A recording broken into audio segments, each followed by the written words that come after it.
Definitely possible to plan a video campaign to make it go viral. I think the primary characteristic that is common to most of the successful viral campaigns are they have a fairly high or disproportionate level of organic and shared media, which we call the earned media, where users are in fact taking the video, watching it, and sharing it. And that's how we usually define success. Partly because, one, there are two big payoffs that come from there. One is the efficiency associated with the work that the consumer is doing on behalf of the brand by sharing it. And second, when a content is shared by a user, usually it's implicitly endorsed, which means that the impact of that on the recipient is very high. So those are the reasons why it makes a huge difference. In terms of what one must do to plan for it, several things. One is to make sure that the creative produced has an interesting payoff for the user to watch it. It should either be entertaining or have some sort of an educational content for it to be worthwhile sharing. Second, promote it to a critical mass of the target audience to make sure that the people at least learn about what it is and discover it on their own.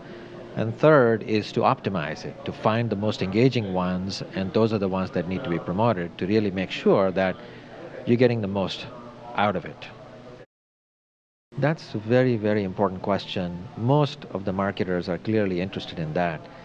Frequently, when we get asked about how to make a video go viral or how to make a successful viral campaign, it really is the place to start.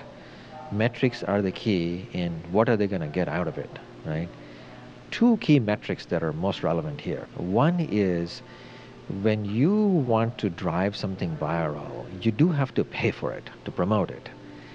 And the idea then for understanding the impact is what kind of a bang a brand would get for every dollar they spend. Are they going to get 20% incremental because of shared? Are they going to get one-on-one, which in case would be 100% lift on top? That really matters, and that's the way you understand the impact because you're getting that much shared on top of what you spend. The second is what we call share of choice. That's more an indicator of the relative weight and attention that a brand is getting in this type of social video relative to other participants in the category. It's more of a relative or a competitive metric. The fact that we have data to look at every possible brand video in any category, we can figure out exactly which brands are more popular, which ones are being consumed more, where the attention is more, and so forth. Now, many times people are more concerned about whether they're getting enough volume of impact. Is it 1 million views? Is it 10 million views? Is it 100 million views? I think volume is more a factor of emphasis within a category. It has to be measured more on a relative basis because a pet care category is not as active in social video as male grooming is. Everybody's heard about Old Spice and Gillette and Axe and so forth. Those are hotly contested categories in video because they go after younger males. Pets, maybe, but we haven't seen pet brands really, or pet care brands really participate as actively driving social video, in which case, if a brand like, you name it, any type of pet brand that's out there, Purina or otherwise, that really wants to drive its share, the opportunity is clearly there, and they don't have to spend as much to drive their share of choice.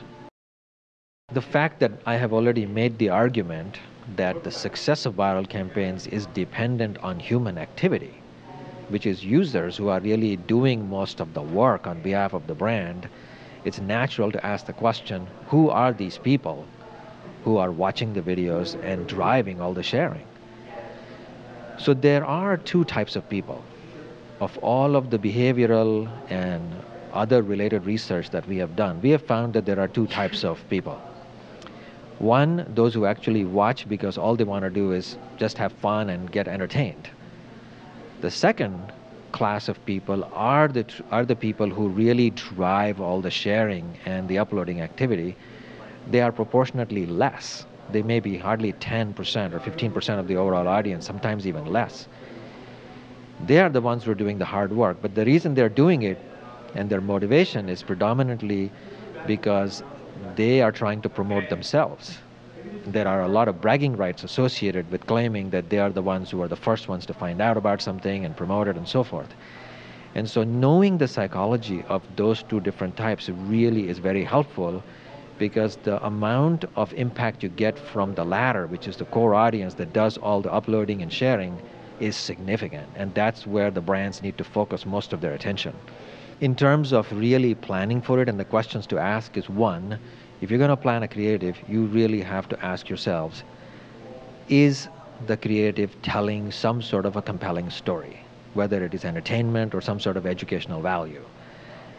And associated with that is, there is a way to do pre-testing of the creative these days. I mean, we've always known about copy testing of creative for the last 40, 50 years in just about every other medium. There's no reason why that cannot be applied here. You can test for audience engagement. You can see if people are truly watching it all the way through. You can really see how much time they're spending on it, are they rewinding and so forth, which tells you a lot about which creative will truly be successful out there. So you can reduce a lot of risk and, improve the odds of something going viral. The second thing is, the brands do have to spend some money promoting to a critical mass so that enough people discover it, drive it, share it, and so forth. There is no stigma associated with that. Just about every campaign that we know of that goes on Ad Age weekly viral charts, which we power, they are all promoted.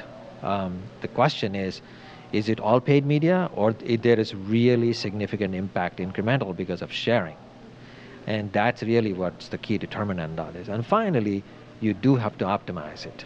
And optimization simply means being truly vigilant in the first 5, 6, 7 days of the campaign and finding out which of the creatives you've put out there are really working. And if the ones that are working, those are the ones that you really want to drive all the support behind to make sure you get the most out of it.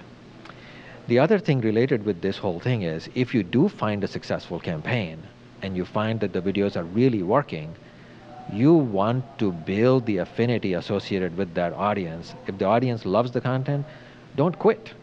Don't stop the campaign. Don't restart a new campaign with new creatives. Build on that. As we have seen many times in the past, the video creative is not a perishable inventory like ads are on television or pre-roll ads. You run it, and that's when they are live and they disappear. The inventory and the videos online never, ever disappear. They're there. People always go back to it, which means every one of those things that people like as you launch new campaigns, people go back to those things, which of course is giving you more and more, awareness, reach, and impact that you really expect.